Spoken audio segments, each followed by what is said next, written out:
Welcome to Told by the Fire, a weekly podcast of original stories of strange happenings and ghostly occurrences told in the dark of the woods. Relax, take a load off. You should be fine, as long as you stay by the fire. Are some things too good to be true? This might be the question the young woman in our next story must ask herself after she accepts what seems to be a dream job as a house sitter in a beautiful old home. The only stipulation by the strange old woman who hired her is that she must stay in her room behind a heavy locked door from sundown to sunup every night. But what she discovers in the house will haunt her for the rest of her life.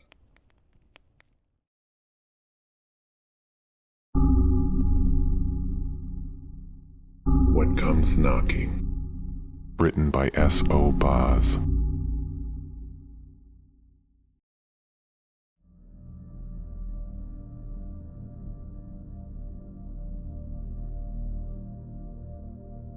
I don't know why I stayed. Maybe it was the money, which I really needed. Maybe it was the thought of being able to live so close to campus without having to stay in the dorms. Or maybe it was just that dual role of wanting to satisfy an authority figure and the dismissing of my own fear as a result that blinded me in youth to not have learned when something was simply too dangerous. Now that life has taught me those lessons, I kick myself that I did stay. Still, I sometimes wonder why I didn't just recognize the danger and leave right away. Maybe I stayed because of the old woman, but I had no allegiance to her. I mean, she hadn't even paid me yet. The person I am now, someone much older and wiser, wouldn't have stayed, wouldn't have subjected myself to that, but that young woman was different, a real people pleaser. I've had plenty of bad experiences from trying to please everybody, but this may be the worst one. Maybe it was also something else. I mean, that's the kind of thing that happens a lot when you're young, right? There's a certain time in everyone's life when they think they're invincible. Then when we grow older and look back, we wonder how we could have been so stupid.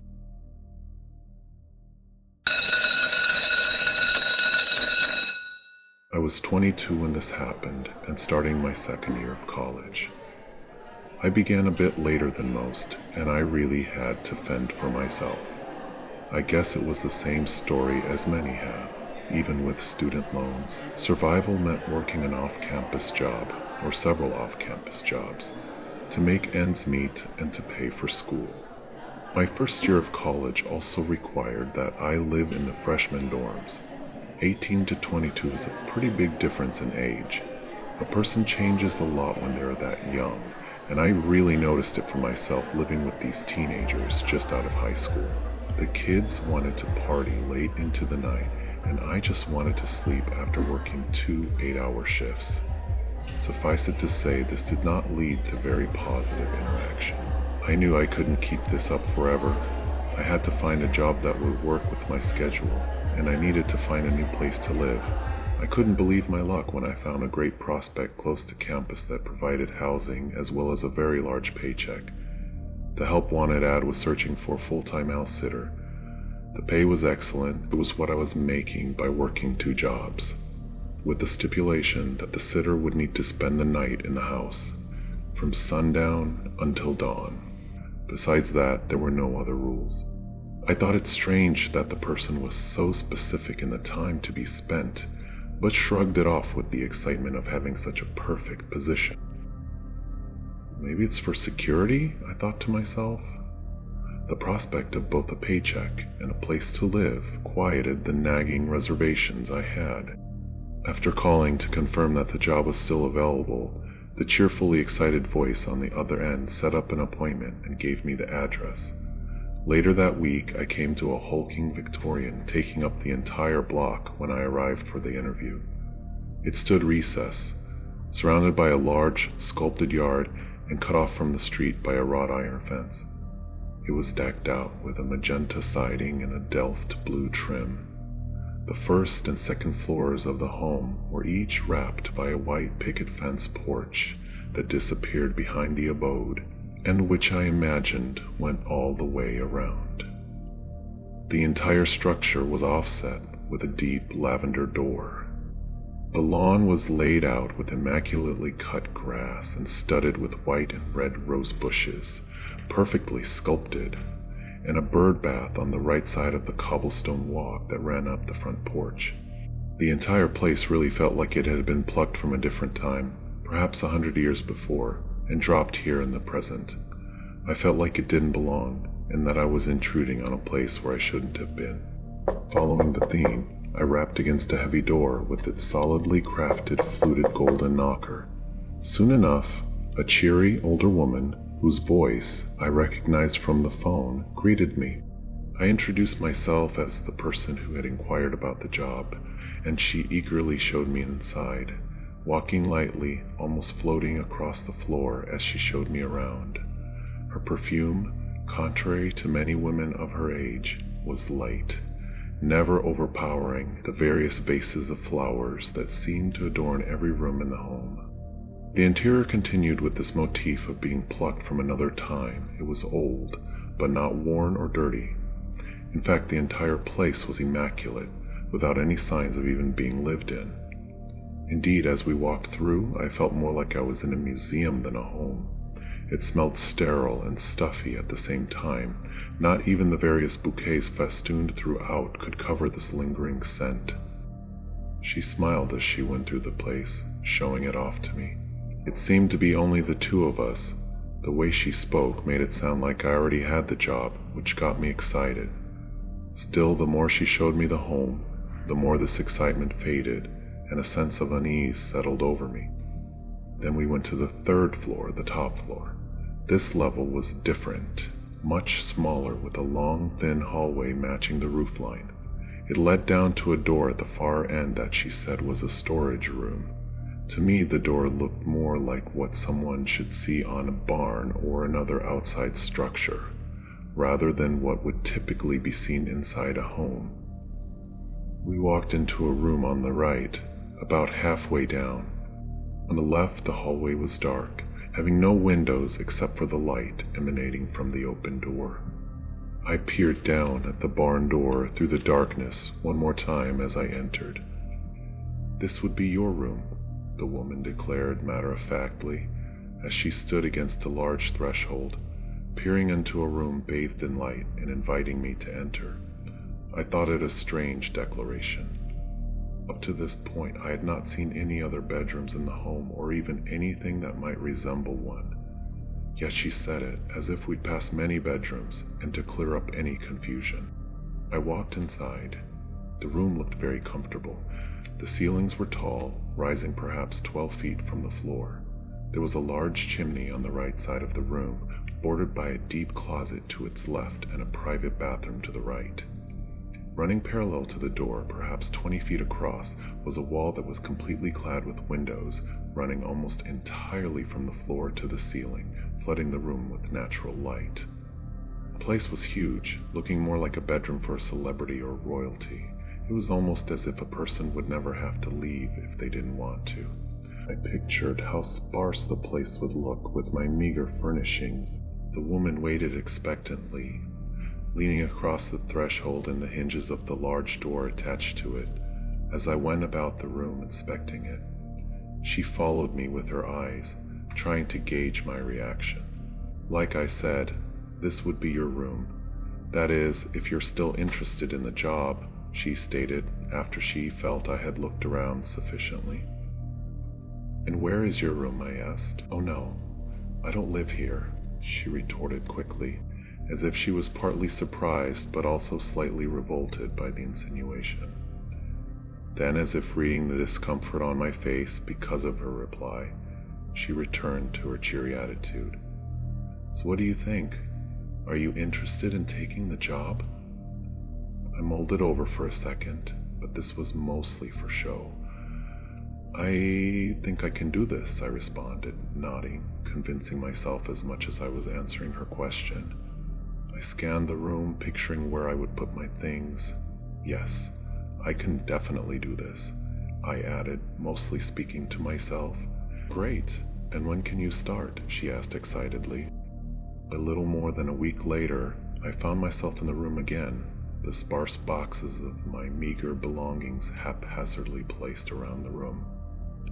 My ex and his friend had brought them over earlier in the day, and it seemed like they had placed them in a hurry. I was a bit perturbed by the indifference he had shown my things. I didn't know what it was, but there was something about the place, now that I was standing here alone, that made me feel uncomfortable, almost like I was making a mistake. I looked around the room and wondered if my ex had perhaps felt the same way. "Now listen to me," the old woman called out, interrupting my thoughts with her proclamation. She was wagging her finger in the air at me, almost as if I were a mischievous child. The woman was occupying the same space as before, leaning against the threshold and the door, having appeared seemingly out of nowhere, startling me, really. "It's important that you are always in this room by nightfall, and that you stay until the sun comes up again, no matter what happens. You understand? You are never to leave this room when it's dark." Her whole demeanor seemed to be different now, the cheery woman replaced with a humorless creature that inhabited the same frame. Indeed, she said it so seriously, as if it were a matter of life and death, that it made me uncomfortable. "What, is something going to get me?" I replied, trying to joke it off a bit. But the old woman met this attempt by growing more serious, even upset. "These are the terms of employment for the job," she replied curtly, cutting me off with her hands as if slapping my light-heartedness away. "It's for your safety," she added sincerely. "Oh, and one more thing. Make sure that you always lock the door. That's really the most important part." Maybe she was just looking out for me, trying to make sure I was all right. I guess I could understand it, a young woman alone in this big house. Then, doing my best to communicate my own earnestness, I replied, "No, of course, I can definitely be here by then, and I'll be sure to lock the door. I'll make sure to schedule my classes earlier in the day then, all right? Remember, you need to stay in this room until sunrise. You can't leave until then. Be sure to lock the door." Yes, of course. Don't worry about that," I stated firmly, hoping this would communicate how earnestly I took the seriousness of this task. "Good," she said, satisfied that I understood. Once we left the third floor, the calmer side of the woman's nature took over once more. It was almost like the room held a spell over her, and now she had relief from it. Her personality changed so suddenly. She walked to the front door, opened it, and put the key in the palm of my hand, holding it there for a moment. This was not the light touch I had seen her float about with before, though. This was heavy as the door. I felt as if she had gained 500 pounds of muscle when she grabbed me now. It felt rough, the way a man might grab something. Her touch felt warm, and the perfume she was wearing clung to my nostrils just as her warnings clung to the air. She walked out of the house, and it was only then that I realized that she was leaving me there, alone. "You must never open the door at night, no matter what," she called out to me from halfway down the walk. I nodded once more, and having satisfied her, the woman smiled. "Very good then. Now, it's getting late. Go ahead, go upstairs. Remember, don't unlock it until sunrise." She turned around to walk away.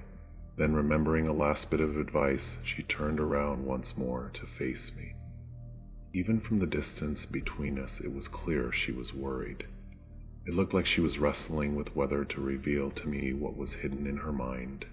Then she blurted out, "If you should ever feel the need, there is a shotgun and shells in the storage room. It's not too hard to find, but you will have to look. But remember, only in the daylight, never at night." I nodded in agreement. "Good then," the old woman muttered. satisfied that she had sufficiently walked through the rules of the house before forcing a smile and walking away. I was alone in the house. Being solitary really elevated the creepy feeling. The house felt cold even though it was summer. It creaked and knocked like it was alive, and the echoes of unseen creatures seemed to come out of the dark corners that were now beginning to form in the evening light. Almost immediately, I found myself drawn back to the room. I felt unsafe anywhere else, or perhaps a better way to say it is I felt safest in the room. I stood in the threshold, examining the door and its large hinges. I put my hand against it, then knocked to inspect it further. The thing was made of thick wooden timbers wrapped in hefty metal cross braces and held together by large hand-hewn bolts, hammered into place. The muffled thud let me know it was solid through and through. It looked heavy, so heavy in fact that it was out of place for the home. The thing was set on 2 heavy-duty hinges to match the type one might find on a bank vault. No, it really looked more like a door for a prison than one for a bedroom. The rest of the home was expertly decorated with beautiful and magnificent things: gilded lamps, hardwood floors, elaborate paintings, and wallpaper. But this door was something else. It was utilitarian and angry. That is the best way to describe it. The door seemed angry, and in its hatred, it just didn't seem to belong with all of these other beautiful things. Maybe this used to be a way to an outside area like a rooftop deck, I thought to myself. It just didn't seem like an interior door. My mind also jumped to more nefarious reasons for it. Perhaps it was a barrier meant to hold someone in, but that didn't make sense. Like I said before, the room inside had a huge set of bay windows that flooded the entire place with light. They didn't have any bars or anything. If a person were desperate enough, I imagined they could make their escape through them. This room would have been a poor place to imprison anyone. The creepiness of this whole place overtook me, and I decided to shut the door, just as the woman had instructed. I thought maybe it would help me feel better. Still, it took a great deal of effort to try to turn the door on its hinges. I felt my back strain as I pulled it from the corner across toward the threshold. Halfway through, I lost my grip, and I came crashing on my backside in a painful thud. Strangely enough, the door only had a handle on the inside. Given this, along with its weight, I struggled to imagine how it could be closed from the outside. There was something else about the outside of the door that was even stranger, and also a bit terrifying, if I have to be completely honest. Although the door was covered by the coat of fresh paint, upon closer inspection I could see deep scratches within the wood. When I looked further, it was clear the scratches were not made by a human hand. They were much too large. Instead, they appeared to be claw marks, like something that might be caused by a bear or a wolf. That was enough for me. I slipped through the crack I had left myself when I wanted to inspect the outside, and strained to push it completely closed. On the inside, the lock too appeared to be heavy and ancient, seemingly hammered into shape by an ironsmith. It wasn't shiny and flawlessly poured into a machine like a factory-created part would have been, but rather filled with the divots that came only from intense cycles of metal being hammered, then heated, then hammered, then heated again and again until it looked just right. Suffice it to say, the lock, like the door, was heavy and out of place. This utilitarian thing didn't belong in the bedroom of such a beautiful Victorian home. The lock had been in the middle of the door, sitting on top of large wooden planks. It had a type of hand-cranked rotary wheel which turned a lever from a vertical to a horizontal position and drove a set of heavy steel bars deep within a socket cut into the threshold. With that, the door was locked into place, like the keep of some ancient castle. I realized why the door had been open and why the woman had been leaning against it. It was almost like she was trying to hide it from me. I guess she knew that seeing something like that might have given me second thoughts about accepting the job. Feeling at least a bit more secure now that the door was locked, I got to work arranging my things in the room. My ex-boyfriend and his friend had haphazardly set up my bed against the wall opposite the bathroom, along with my bedside table and lamp set. He had also connected my phone. I picked it up, wanting to give him a call to ask why he had treated my things so brusquely when he had been the one to volunteer to move them here in the first place. The line, however, was completely dead. I would have to let the old woman know when I saw her again, whenever that might be. I wasn't the most social person, but it felt weird not to have a line of communication with the outside world, especially after the old woman's warning.